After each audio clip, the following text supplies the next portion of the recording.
Hi everyone, it's Stacy with So Steady, and we are back. First Friday with Pam, and she has got more amazing quilt design inspiration for us today. Pam, you're using such a great tool that is kind of underutilized. I don't think Mhm. we've talked about this tool a whole lot. We haven't played with it, but I think that there's so many awesome things you can do with this spiral crosshair ruler in creating quilt designs, projects, whatever you want. I just see that like you could do so much, whether it's a home deck project like we were talking about earlier today. Sorry, we're teasing Oh, something for the future. there's an idea. Wow, I like that. Okay.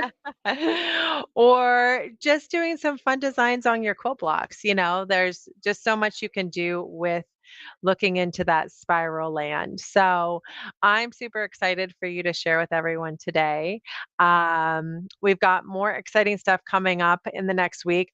Just to take a moment, though, we have someone, Sandy, here from South Africa joining us. So I think that that is, aside from our Australians that usually are here, I think South Africa is kind of a new one. We don't have a lot of that going on usually. So thank you for joining us, Sandy. We've got Canada. We've got Bonnie from Canada watching us today, and then of course all over from Connecticut to Colorado to Sugar Land, Texas. Hi, Lisa. We're super excited to have everyone here, and looking forward to having Pam dive into some awesome designs. So just keep in mind that we are going to be picking a winner this next week for that new box launch that we did yesterday with Sarah Diddy. So if you didn't already get signed up for that, I'll be posting a couple links during the live today so you can get signed up for that. And then you don't want to forget to sign up for the opportunity to win the Quarter 3 Elevate Club box. It's the Get It All box. You're going to get the embroidery, the rulers, the everything. And of course, our educators are like in their final stages of planning for their projects, which may have been what we were just talking about. Uh, but we are so excited for what we're going to be bringing for all of you for this summer in our summer box. So, all right. Pam, I'm going to let you take it away. I'll post some links during the live. Make sure you have what you need. We did actually in the description today, there are some links that tell you about the tools that she's using, including the spiral crosshair ruler, the simple circles, and the Spin-E-Fex 10. So take advantage of that deal. Deal day 20. If you choose that you want to take advantage of that, you've got through the weekend to do it. If you don't have a spiral crosshair square, this is the time to get one. So, um, Totally agree. yeah. So I will go ahead and just do a little gentle reminder on that as well during our live. So, Pam, I'm going to let you take it away. I'll stop talking. Thank you so much for coming on today and sharing with everyone. Hi, everybody. This is Pam here. We are going to go into the spiral crosshair squares. So this is the last of a series of using crosshair squares. And I know that probably some of you have never even seen this before. So it's kind of really fun. So first off, we're going to show the 8-point crosshair square, even though it's not points, it's all spirally.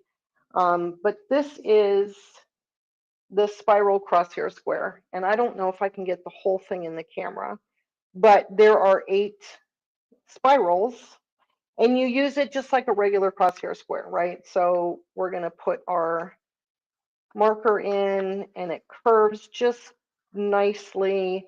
For these designs, I'm not even going to use the center because I'm going to quilt using the spirals to make my designs. But if you wanted to, you could mark the center. Oh, I need one more to go. Now, if you want to have 16 spirals, you do the same thing that you do with a regular straight crosshair square. You just rotate, right? And you can see the lines right here. You put those on top of all of your spirals and get it centered perfectly. And then you can just mark and you can get 16. So you can get really intricate designs if you want to, but we're just going to go like that. So this is what it looks like when it's all done. And we're going to start with the 8-point. There's also another size because, why would you want just one size? I don't know. So we're going to go to the machine and we're going to start stitching, and I'm going to actually stitch on these lines. I'm not going to stitch the lines. I'm going to use the lines as my reference, which, you do with your crosshair squares. So let me move the camera. And we're going to use the simple circles. So there's a couple sets of the simple circles, and the one that I'm going to use is set number 1. And there we go. It goes from 1.5 up to a 2-inch. So oops, there you go. You already have the 2-inch in your sampler set, so now you get another one. So kind of nice to have around. I wondered why I had 2 simple circles with my sampler set, and now I know. So what I'm going to do is I'm going to start with the smallest one. So this is a 1/2-inch size. It's going to make a 1/2-inch circle. And I'm going to use the lines on the template. So on the template, it's just like the 2-inch one. You have your, what I call north, south, east, and west. East is to the right and west. And then the diagonals. You could also call them, 1, 2, 3, 4, 5, however you want to. But I'm going to use lines that are opposite of each other. And it doesn't matter if I use the diagonal lines or the vertical lines or the horizontal lines. It doesn't matter as long as you're using the line that's exactly across from it. So I'm going to pull my threads right here on the reference line that I've created. So right on that spiral line. And as close to the top as I can get. Now, I will tell you that when I've used the spiral crosshair square, if I'm doing a design that I've never done before, I always kind of map it out on paper. And the reason I do that, I'll show you in just a minute, is you can run into issues where your designs connect to each other, and you may not want that. So what I'm doing is I'm putting the reference line on the template even with my needle, and then I'm making sure that the one that's opposite, I happen to be using the diagonal, is also on the reference line. So reference line to reference line. I don't want to come like this way using this reference line and the diagonal. I want them to be opposite of each other. So that's really important. I'm going to do a 1.5 circles, and I'm going to start by going to the right. And that's kind of important too. And I made this little tiny circle, little 1/2-inch circle. And now because my templates are older, I have the little gate key on them. And I want to make sure I go size to size. The next one is 1 inch. So I'm going to put that in. And I have painter's tape on my templates. There's different kinds of tapes that you can use. Again, I want to make sure that I am reference line to reference line. Okay, and this time I'm going to go to my left.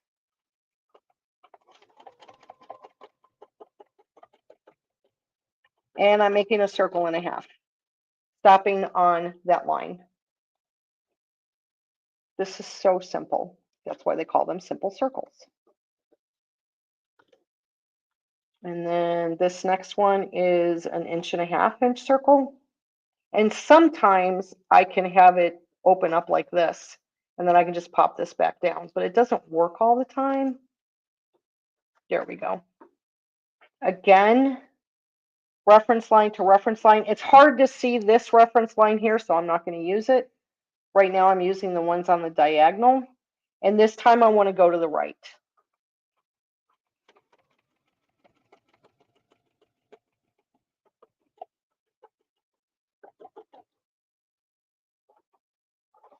Stop on the reference line, and now I'm going to my 2-inch.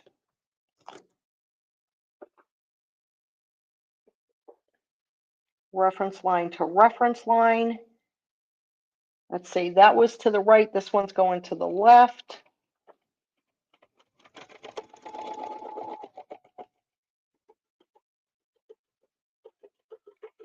And I didn't have to do a circle and a half, but I do just to make it consistent. So I'm going to stitch up a little, stitch back, and I'm going to break my threads.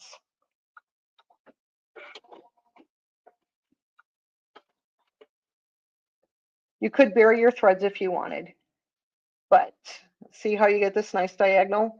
Now, if you don't use the reference line to reference line, what happens is your circles overlap each other, and you don't want that. You want them to be touching each other, but you don't want them to overlap each other. So that's why I say you want to use the lines on your templates. So now we're going to go to the next one. And I'm just going to keep going here. Again, pull my threads. And I'm pulling right at the edge of that reference line from the crosshair square.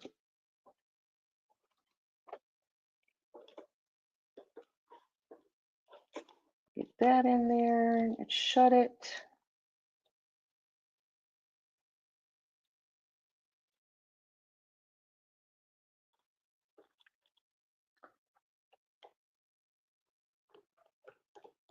Ugh. Technical difficulties there with my template. There we go. Okay, I'm on the diagonal. And let's see, the last time I started, I went to the right, so I want to make sure I do that again, because the double stitching is going to be on the right part of this circle. I don't want it to be on the left part of the circle next to it. So make sure that's lined up and that's lined up. Another reason that you want to have your lines on your template in the back and in the front, do you see how we didn't touch the circle next to us? We didn't touch this circle. If you didn't have it lined up properly, you very easily could have this circle that I just stitched touch the circle that I stitched in the very beginning, the very first circle, and you don't want that. So what I'm doing is I'm leaving the gate off of my template when I take it out, because I know I'm going to be going back and forth, and it's just a little bit faster. If you have the templates with the little slot, this goes much quicker. Now I'm going to the left.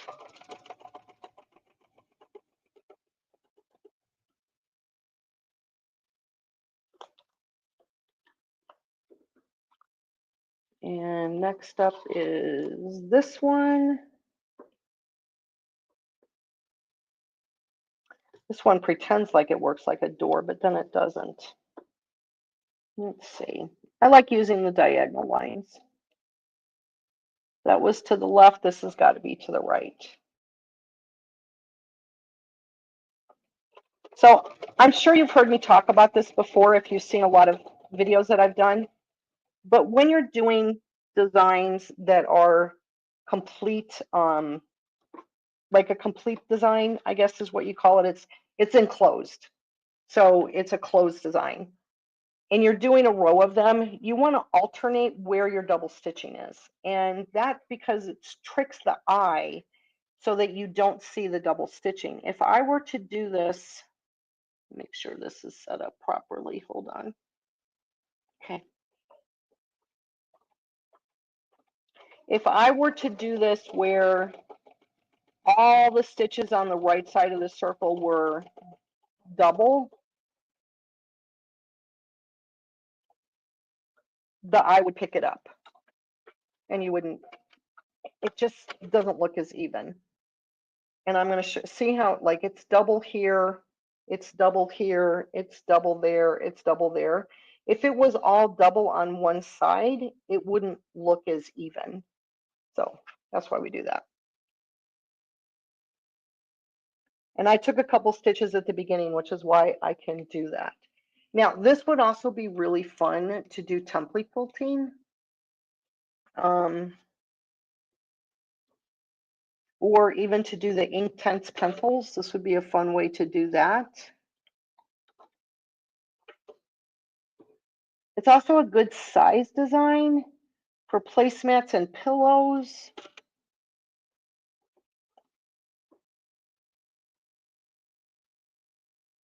There we go. Start on the right.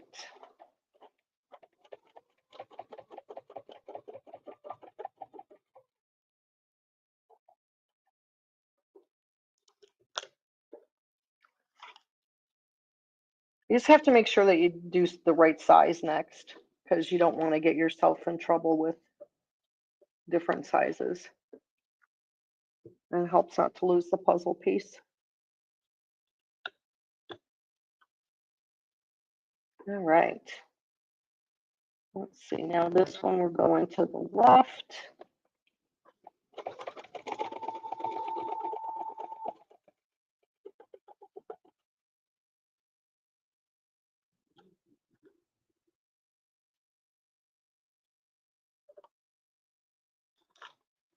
And then this one is going to go to the right.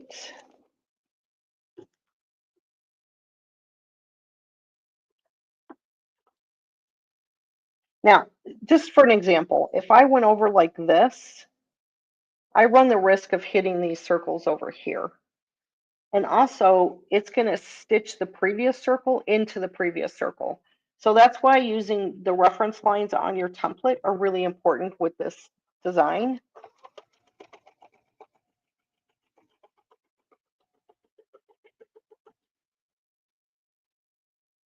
And I like the curve of the circles with the spiral of the crosshair. I think that's really fun.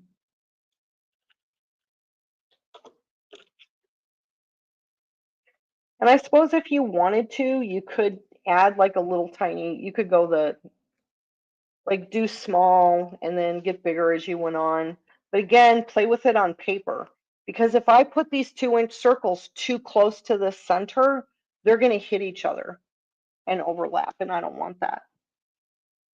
Put that in the back there by the needle, put that on the, this one just barely, like you can see the tip of the reference line from the crosshair square,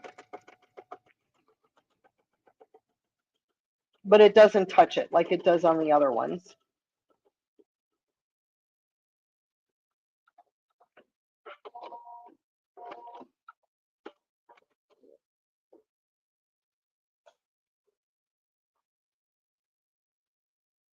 And we're just going to keep doing this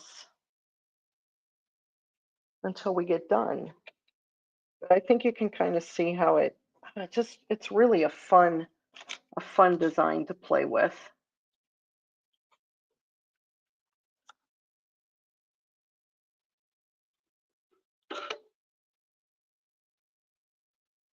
Let's put that over there.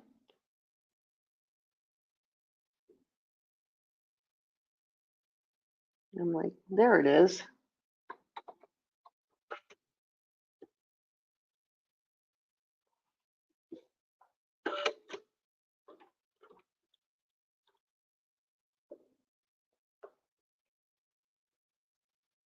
And let's make sure that's in the back.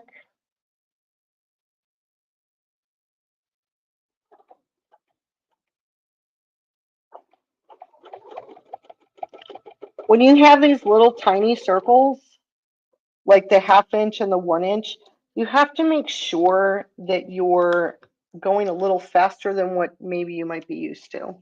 I tend to stitch a little bit slower than most people, but when I do these little circles, I have to make sure that my stitches are tight. And by that, I mean that the difference, the distance between the stitches is a lot tighter than if I were going to do straight lines. I hope that made sense.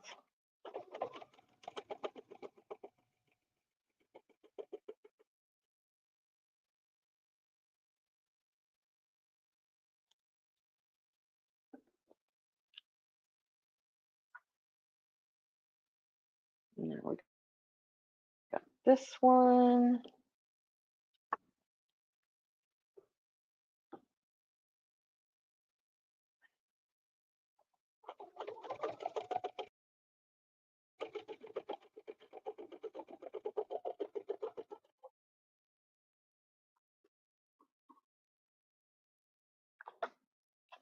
I'm starting to like the idea of alternating pieced blocks with blank blocks, I guess you would call them, where there's no, it's just a piece of fabric and there's no piecing in it, because then you can really have some fun with designs. And I think this would be a really fun way to do that on a quilt, where you might have some piece blocks and then, you know, checkerboard alternate them with plain blocks.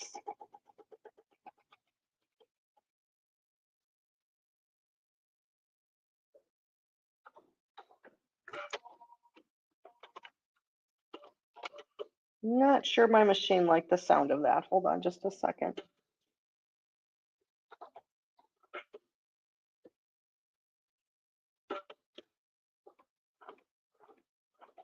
Here we go.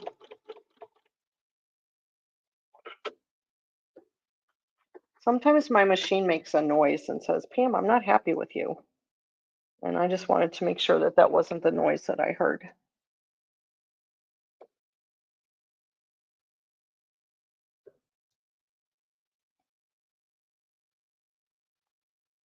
See how far are we? I think we're halfway done. Oops, we're going to skip one. We don't want to do that.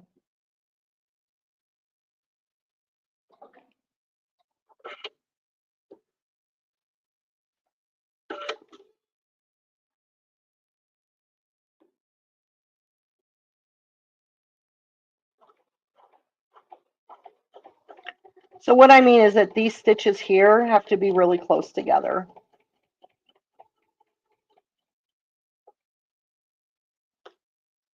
And then as the circle gets bigger, they can be further apart.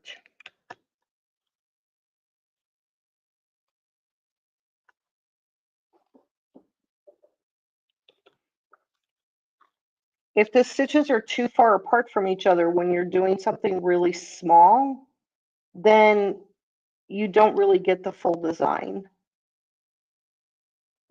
This goes to the left.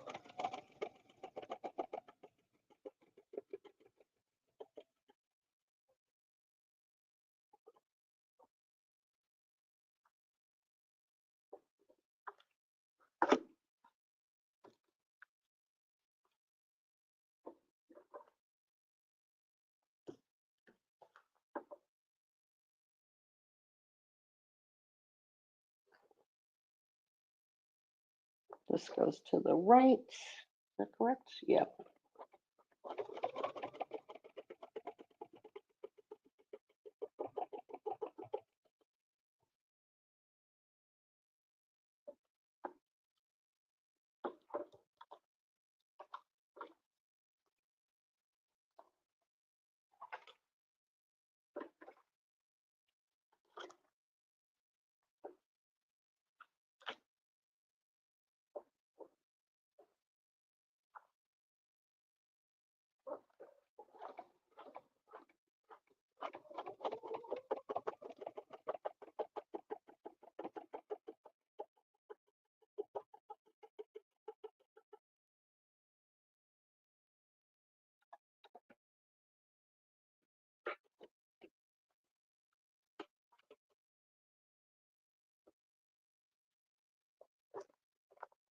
I think you can kind of start it seeing coming together here and how much fun this is. This would be a really fun design to do for a beach themed. You know, it's that time of year where people are making beach themed quilts. I think this would be really fun on a beach themed quilt. You could use, oh, this is a great idea. You could use your circular crosshair square, the big one, and measure how large this design is. And then you could like pop them in different places in the background of an ocean themed quilt. Oh, that would be fun.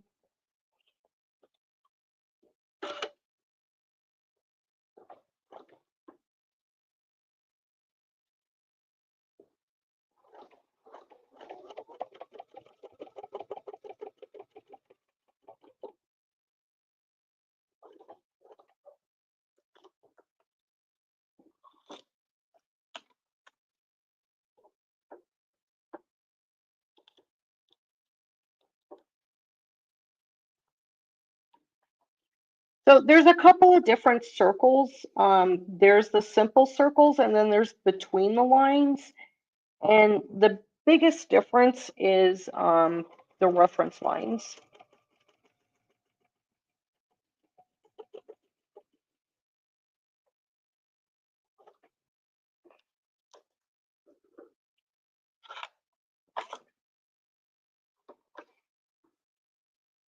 I should tell you, I'm just setting my templates to the left of me and I'm leaving the puzzle pieces right on top of the template. So I'll show you what I mean when after I get this one stitched out. This goes to the right.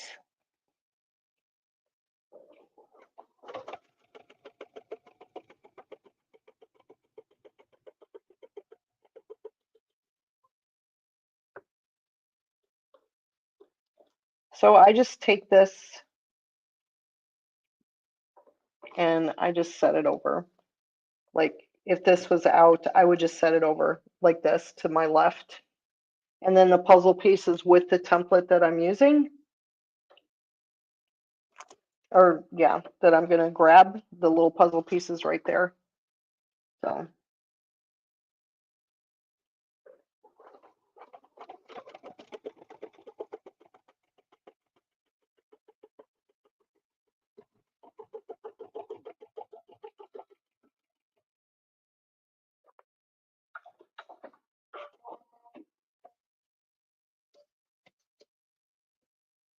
We have 2 more to go. And then I can show you what this looks like.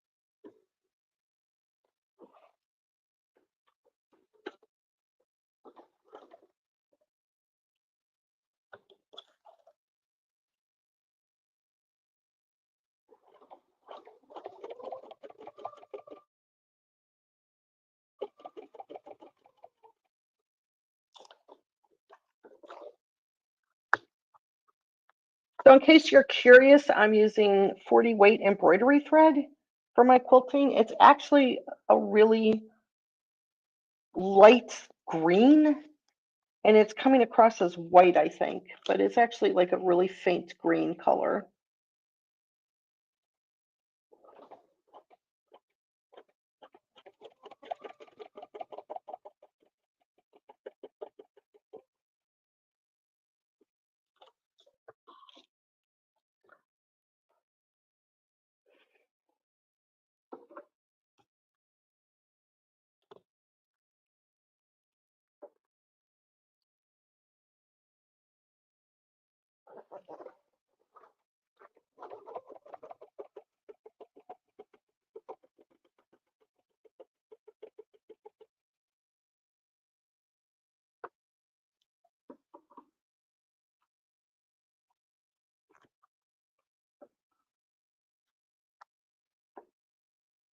We are on this one here, so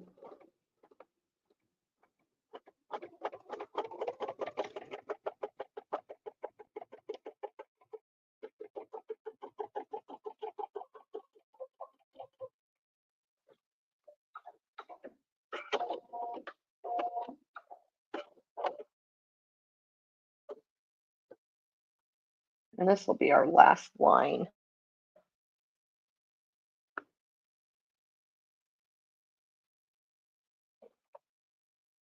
So if you're not talking, it goes pretty quick.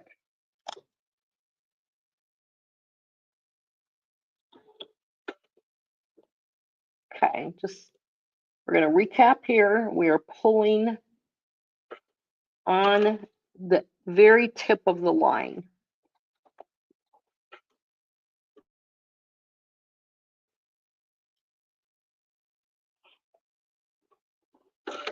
Take a couple of stitches to anchor it. Line up the reference line on your template with the needle and line up the opposite reference line on this spiral line. You don't want it over like this. You don't want it over like that. You want it the one that's opposite. And that centers your circle.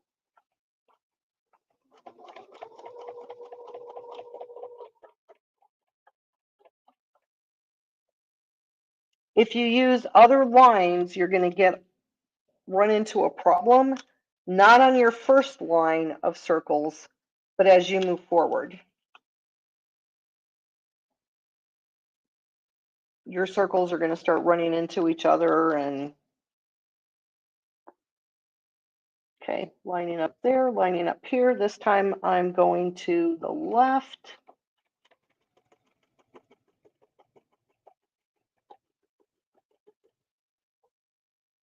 Stop on the reference line that's on the quilt. Got two reference lines here. We have the spiral on the quilt, and then we have the reference lines on the templates. And they all work together very nicely. Okay, this one goes to the right. Alternate your double stitching to trick the eye.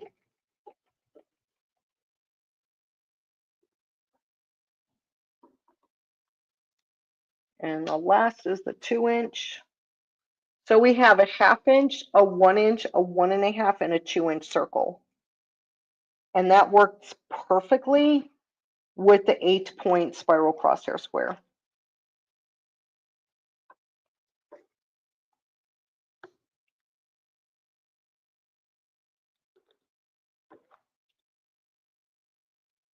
Why are you giving me a hard time? Oh, because I'm putting it on wrong. That needs to go like that.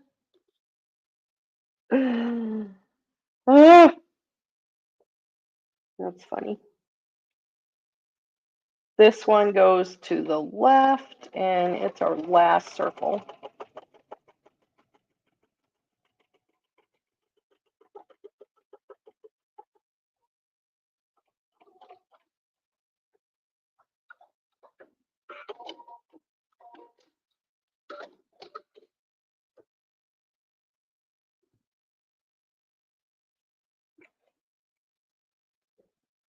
And there we have our first design. I'm going to take it up to the table because we're going to go up there and look at this 6-point crosshair square in just a second.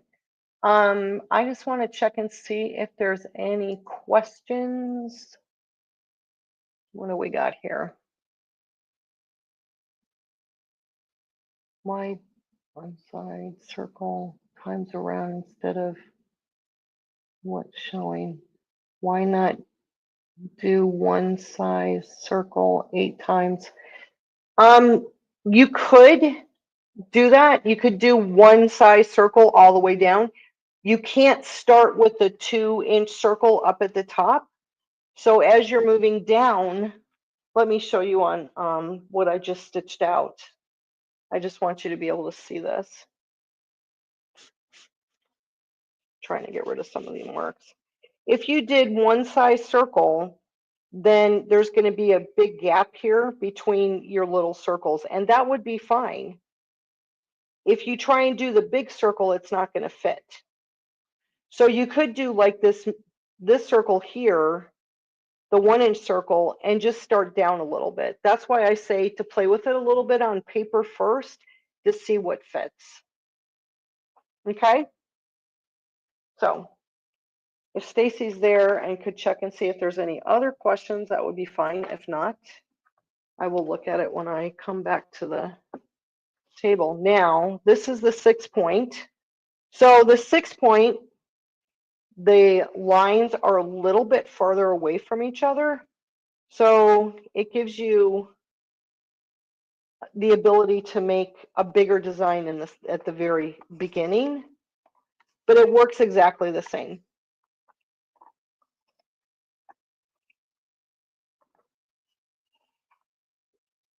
Did I get all 6? Same thing, you rotate this, put these reference lines on top of what's already been marked, and then you could do 12. So you have a lot of different options.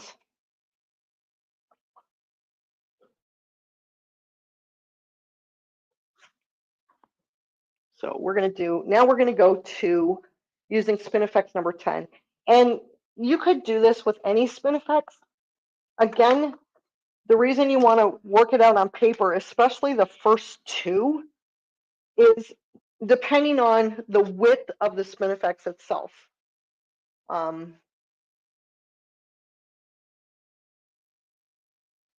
You don't want to, you want to make sure that they don't interlock with each other. And I'm just looking at,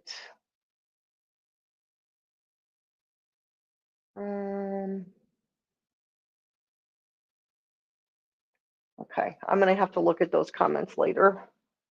My eyes are not working that small right now. So, all right, let's see what we got here. So next up is Spin-E-Fex number 10. This is one of my favorite shapes because it's just, I don't know, I just really like it. And what I'm going to use is the mini and the 3.5 and the 5.5 inch. So I'm using the mini 1.5 inch. I could use the 2.5, but I think because I'm using the 3 and the 5.5, that using the 1.5, it's like 135. And so I kind of like that part of it. So we're going to start with the 1.5. Again, I'm doing the exact same thing I did with the circles. Only this time we have 6 points. It's going to go faster. I'm only using 3 templates. And it's really easy because you don't have to look in the back. You just have that little hook, like the little indent where the foot rests, right? Like I'm not going to put the foot up here like this. So I just go to there and then I use the center. And I don't know why I start to the right, but I do. Now, these aren't all going to stop exactly on the crosshair line.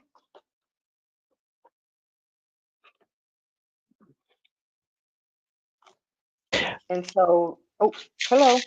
Did you see the question that came in about doing the same size and repeat it on each line instead of building one line at a time? Okay, so the way that I read the question, and correct me if I'm wrong, because this could be 2 different questions. The way I read the question is, why wouldn't you just do one size circle on the entire line? Oh, maybe that's how it was. Yeah, but if you, I read it around, so I figured that she was asking why you wouldn't just repeat the same circle since so you don't have to take it on and off. because you would have to connect them, Yeah, and you could do that. mm, But you'd have to connect the circles, or you'd have to break your threads and start over, or you'd have to have jump stitches. exactly. And I think that breaking the thread and starting over is the thing that you want to remember. You definitely don't want to have to break your thread and start over every time you create a design because that's a lot of burying. Yes, I or it's mean, a you lot of buildup. can. It's a lot of buildup, a lot of burying. So you want to avoid breaking your thread as much as possible when you're, quilting. And so that would be why she would be building the design this way. Yeah. But I thought that was a really good Um, question. I do want to point out, no, it is. I do want to point out here that when I put my reference line on the crosshair marking, when I come up here, my foot is not going to stop exactly on the line like it did with this, like I can make it do it with the circle. Okay. So there's a definite start and stop on the Spin-E-Fex 10. Like there's the stop. And if you can see, it's like a stitch to the left of the line. And when I get done with this particular line, I'll show you what I mean. So Marge did respond and she said no. She said start small on inside point, then next point around, not up to each spine. Start. I think she was saying going around in the circle as opposed to going up each spine with the same Oh, size. Yeah. okay. Yeah. So we addressed that by saying that you would have to either jump stitch or break thread because Yep. there's this spacing is, yeah, not touching each other. Yeah, Yeah. I agree. But Okay. great question, Marge. Thank you for asking that.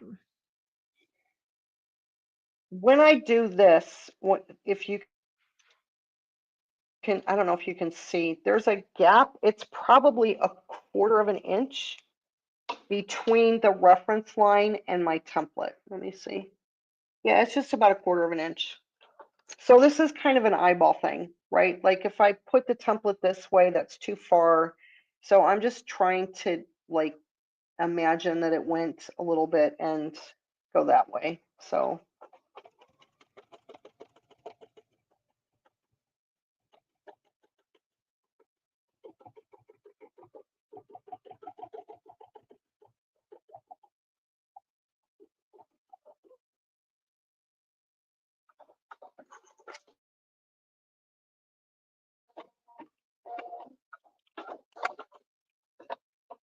and what I want to show you is on this, where's my little, there it is.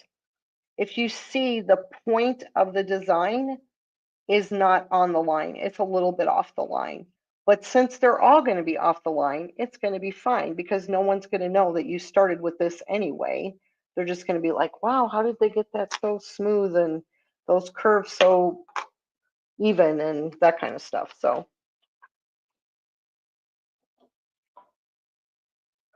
this, I'm just doing the same thing that I did with the circles. I know that sounds a little boring, but you get a completely different look with this. And if you were to remember when I said when I was doing the circles about mixing blank plain blocks with pieced blocks, if you did a Spin-E-Fex design on your pieced block,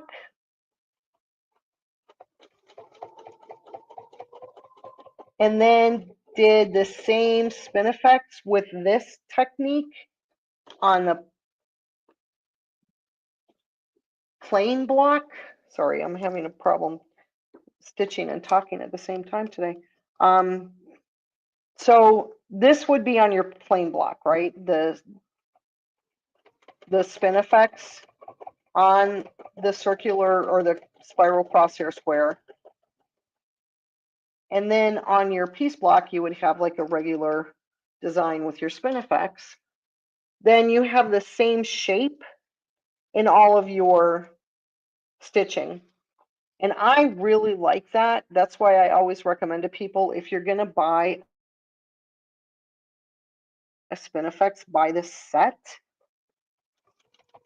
because you can use the different sizes like in a border, in sashing, and cornerstones. And you're doing different things, but you're always using the same shape petal. And I think that looks really nice. You know, I wonder if you could start with a big one and go small.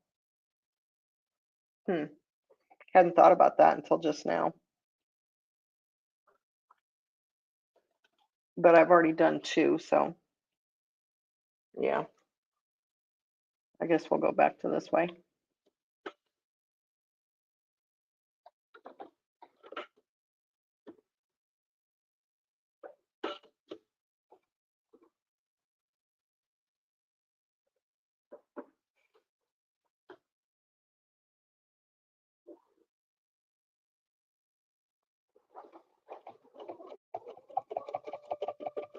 Some Spin-E-Fexes are wider than others.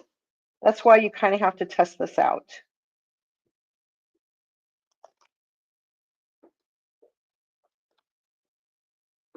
But I really like what this shape does.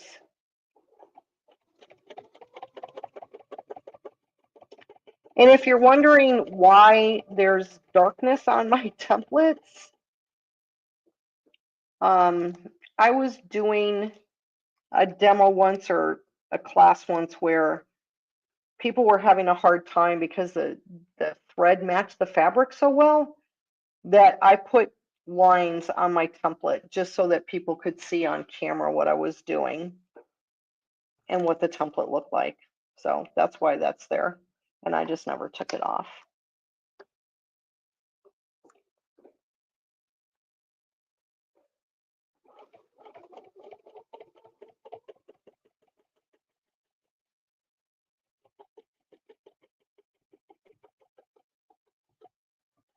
Now this one, because there's a difference of 2 inches between the template sizes, you could just do one rotation and stop up at the top. I'm going to do that for the next couple. Oh, I'm going to tell you what happened to me the other day, just because it can very easily happen to anybody. I was quilting something and my quilt got flipped like that. And I wondered why I was having such a hard time quilting, and it's because I was quilting 2 thicknesses. And so I had to take a bunch of stitching out and do it over again. So happens to everybody. Well, maybe it doesn't happen to you, but it can happen to anybody. There you go. We'll do that. This one we're gonna do, we're gonna stop after 1 rotation on the last one. That'll make it go a little faster too. When I take those few stitches, I hold my threads. So we always taught that you should hold your threads at the beginning, and that's a really good idea. But someone, and I never can remember who it was, said that they take a couple of stitches first, and then they don't have to hold the threads when they start stitching. And I thought that was a genius idea.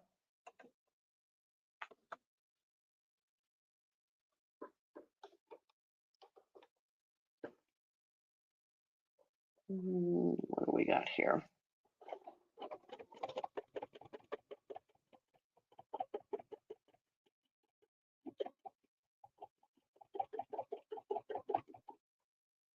So this next one, I'm just going to go around once. I think that'll be fine. And it'll look fine. The last one, there was 4 designs, and this has only got 3. So I think that's going to be fine. And honestly, on a quilt, no one would notice. On a pillow, that might be a little different. We'd have to see how this. There we go. That wasn't wanting to shut.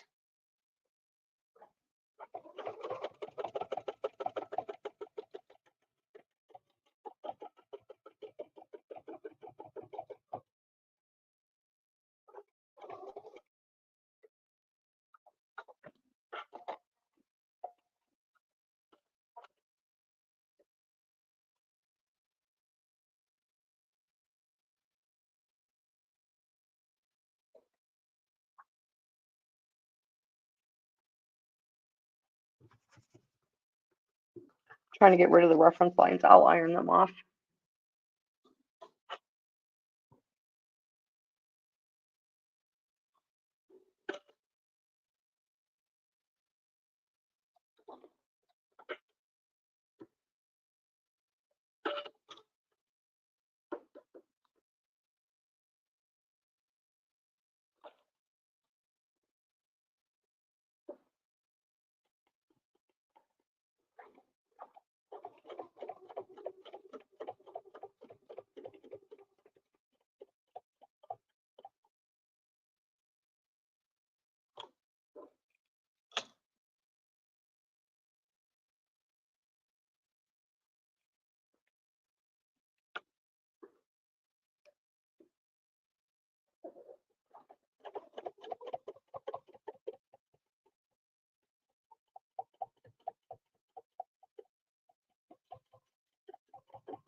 And using a 6-point, you could start with a larger, I can't believe I just broke my threads. I didn't want to do that. You could start with a larger one at the top. Like you could start with a 3.5 inch, play with that and see. But just remember when you get down to the end, you're going to run out of your spiral. So.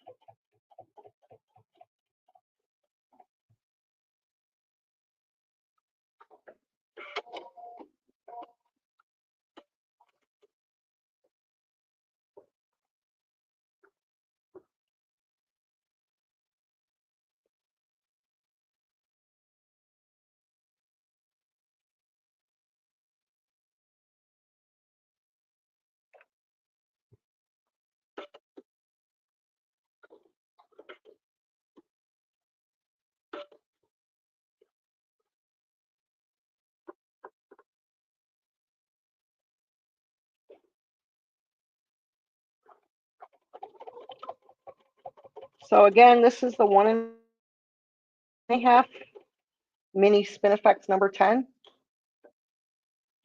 And this is the 3.5 number 10.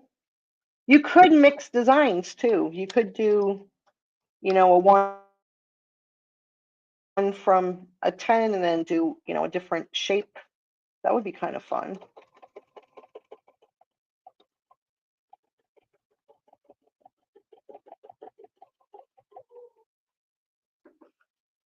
At least I didn't cut the threads too early on that one.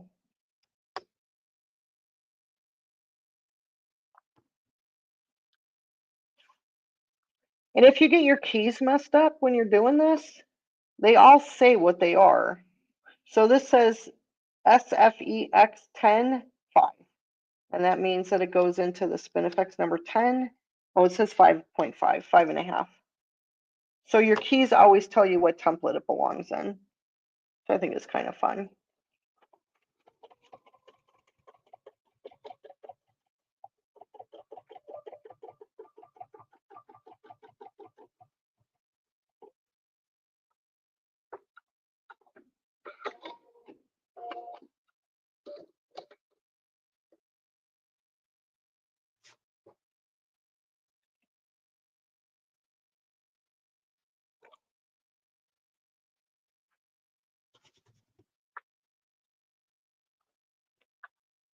Let's take this back to the board. Let's see. Okay.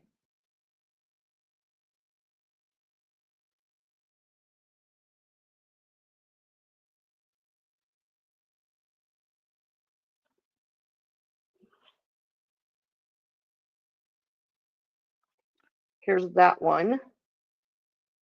And I'm going to turn the iron on so when I'm done, I can iron off those lines. But I want to show you one more kind of strange thing. It's not strange, but one more fun thing that you can do with curves. So it could be on a circle, like the big circles, the circles on quilts, concentric circles. It could be on the spiral crosshair. It could be on the anything that's rounded, any of the arcs, that kind of thing. So I just did 6 points. I'm not going to do every line because it's pretty repetitious, but I'm going to use the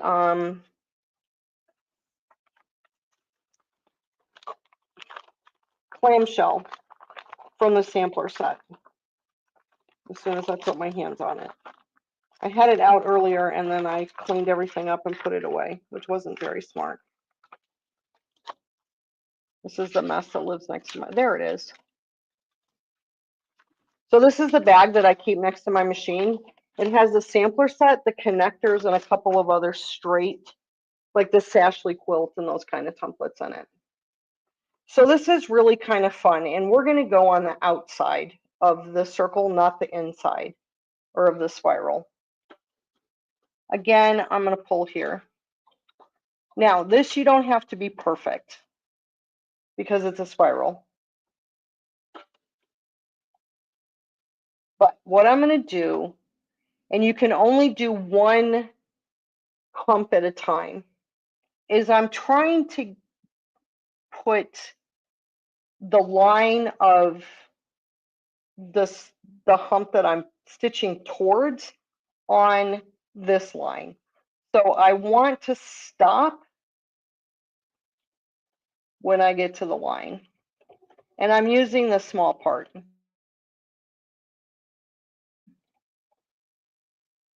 If I were to place this where this line here, oh, you can't see me, can you? Because I'm stitching. Oh, I'm so sorry. I forgot to move this. Okay. What I did is I pulled on the line and I stitched one little hump. What I want is the line, the needle line on the hump I'm stitching towards to be on the reference line. If I put this first line from the hump I'm stitching on the reference line, my needle's going to stop way up here, and I don't want that. And then I just stitch, and then I can move this down.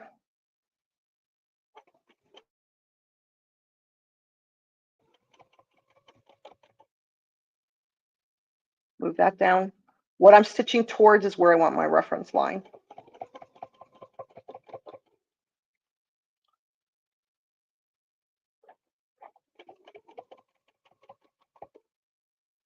And we're going to stop there.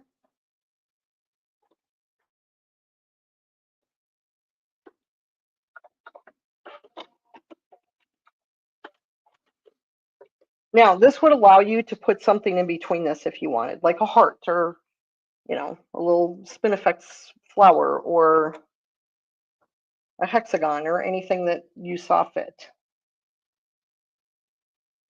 You could also maybe do the 12. I don't know. I've only ever played with the 6. I haven't played with the 12 with this particular design.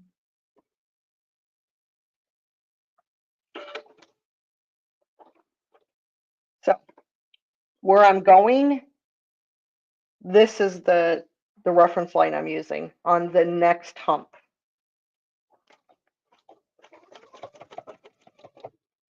And then I just turn this. So this goes fairly fast. And if you miss the line, it's not that big of a deal because once the line has disappeared, no one's going to know.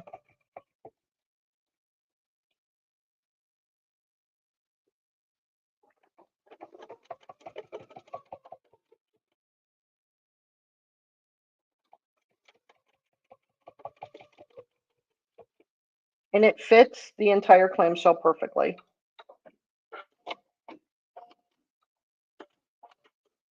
And you just get these little, I don't know what they're called, scallops.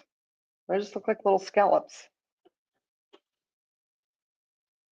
So while I work on this, Stacy, do we have any other questions? Are you still there? Or I don't know, Stacy's still there. I don't see any questions at this time, Pam. I think that Okay. you've answered most of them. So I think you're good. Okay. Well, this is the last thing that I'm going to show. And then we will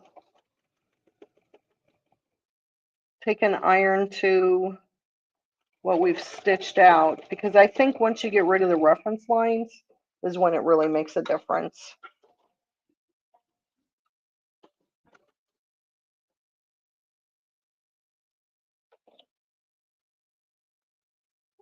And this goes really quick. Oops.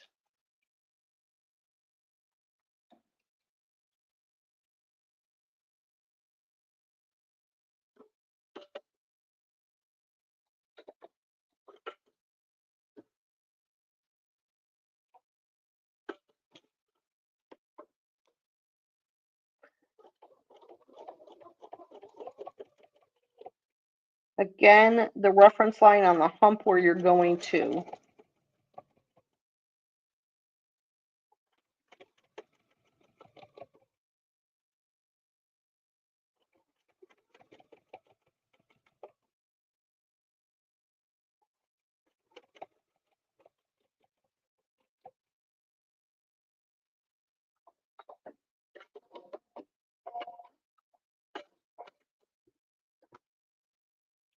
And we just got 2 more to go. So this goes really fast. And if you wanted to, you could use connectors. Can come here, connect off of this, and do, you know, something in the middle and then connect back up to the point. You could do that. And then you wouldn't have to break your threads. And you would be adding another element. It helps if you have the stable tape on the bottom. Let's see, we did that. I've been stitching all this time with the stable tape on the top. Does anybody know? I feel like maybe I was, because this is going really smooth.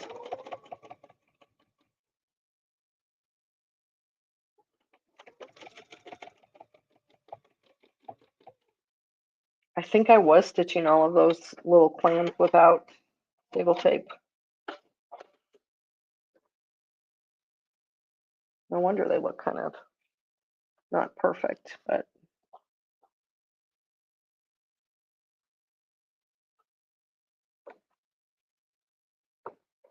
stable tape is definitely your friend. Stable tape and stable dots.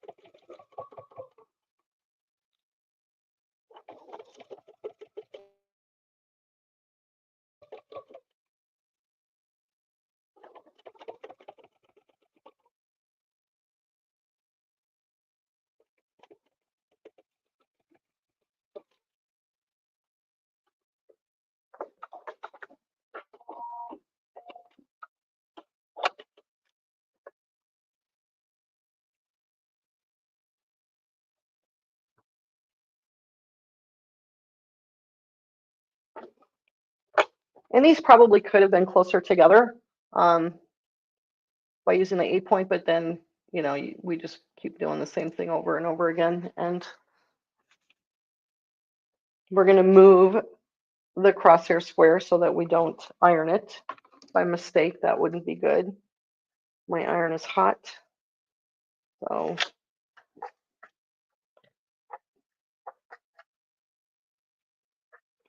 I, like most of us, use Ultimate Pounce Powder in my clover marker. So here's the last one that I did. It just looks kind of random.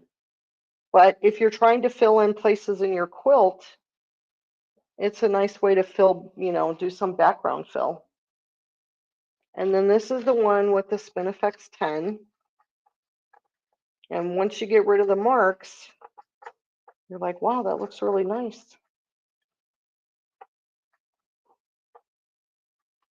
There we go. And if you wanted to fill in more, you could. This particular design, I think, would look really good with template quilting. Maybe not so much these little circles, those would be really hard to cut, or these little petals would be hard to cut out. But definitely the 3.5 and the 5.5 inch size you could cut out. And that's with 6 points. And then this is the one with the circles, and this was done with the 8 rotations, or 8 spirals.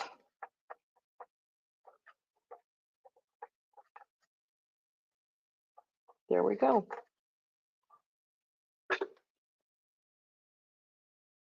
So and Pam, I am posting a link to, oh, I love the circles. That looks Yeah, it so doesn't cool. once you take the lines away, it totally changes the way it looks. Oh That's my why I wanted to make sure I god. do that. Yeah, Yeah, that looks so cool. yeah. That's my favorite. Mhm. Mine too. All I right. just I think that really comes together really well. And now that you see it that way, you can kind of tell why it would definitely be most efficient from a standpoint of, you know, minimized breaking of stitches to do build on each line as opposed to building, you know, with the same template. Right. Yeah. Yeah. As just as a reminder, if you do want to take advantage of that Deal Day 20 offer, that is going through the weekend, so you can get the Deal Day 20 if you type that in. We've got the items that I've included in the link and I'm posting right now are all on that special offer. And any of our online resellers or resellers should be able to honor that for you as well. So go ahead and check those items out. We do have the option to potentially have you pick up those tools from a reseller near you. And in the continental US, I know we've got several that are not, but you get free shipping if you can pick it up in a store near you. So that's always a bonus. So again, we really appreciate y'all joining us today. And Pam, I thought you did an amazing job. Thank you so much Thank for you. sharing that. Yeah, Yeah, they're fun. They're fun crosshair squares. So, um, absolutely. yeah. So I think we've covered all the crosshair squares. Maybe not the minis, but the minis work like the regular ones. Yeah. So we did the regular square crosshair squares. We did the circular crosshair squares and the spiral. And I have to tell you, even though I can't tell you too much, I used the 6 inch. Is it a 6 inch or an 8 inch? The circular one, the smaller one. It's an 8 inch, I think. Anyway, I needed to put a design somewhere and I needed to just find the center. I didn't need to mark the entire thing. I didn't need to do crosshairs or anything. I just needed to find center. And that circular crosshair square was perfect because I needed it to be X amount of inches big and I could just place it on my quilt and go, okay, that's going to run into this. This is going to run into, that's perfect. And then I could mark my center and I knew exactly where to start. Oh, that's so So great. yeah, it was really, I mean, I know that the circular ones were kind of started with embroidery, like where am I going to put my embroidery designs? But they're perfect for mapping out where you want to put circular designs on your quilt and finding the center of that design. So I just, that was really fun. So fun. Yeah. All right. Well, again, I really appreciate everyone joining. I am posting a link. This weekend only is your last chance to be able to win that new Sarah Diddy box that she just released yesterday. So if you haven't already, sign up using that link that I just provided, and you can enter to win that. And then we have one other opportunity to win our Elevate Club box valued at over $400 with all tools, education from projects. Pam's got some really fun projects in that one coming out. Um, and that one is going to be released here in, gosh, how soon, Pam? That's coming up in the next, or on June 19th. 13 days. 13 days. 13 days. So it's Because today's the 6th. too soon is the No, answer. no It's pressure. happening No pressure. too soon. So we are looking forward to having you join us for that launch and the opportunity to win one of those boxes as well. So I'm going to post a link to that for you right now too. And then we'll look forward to having you enjoy these videos all weekend long right there on our YouTube. If you're not already a member, you should subscribe. If you subscribe, then you'll be able to get updates updates and get reminders when we go live. And sometimes you just need a little reminder so you don't miss any of this fun stuff happening every day. And then we'll be back with you on Monday. Donnell McAdams will be going live. She'll be doing odd Mondays with Donnell. And that just means that every other Monday she'll be live. It doesn't have anything to do with it being an odd day. Yeah, it kind of does. It's the odd Monday is Monday the 9th. If it was an even Monday, she wouldn't be live. There you go. Yeah. And so she'll be with us this coming Monday. She'll be diving into feathers, which is very appropriate because we're still having lots of fun with feathers with our arrow box.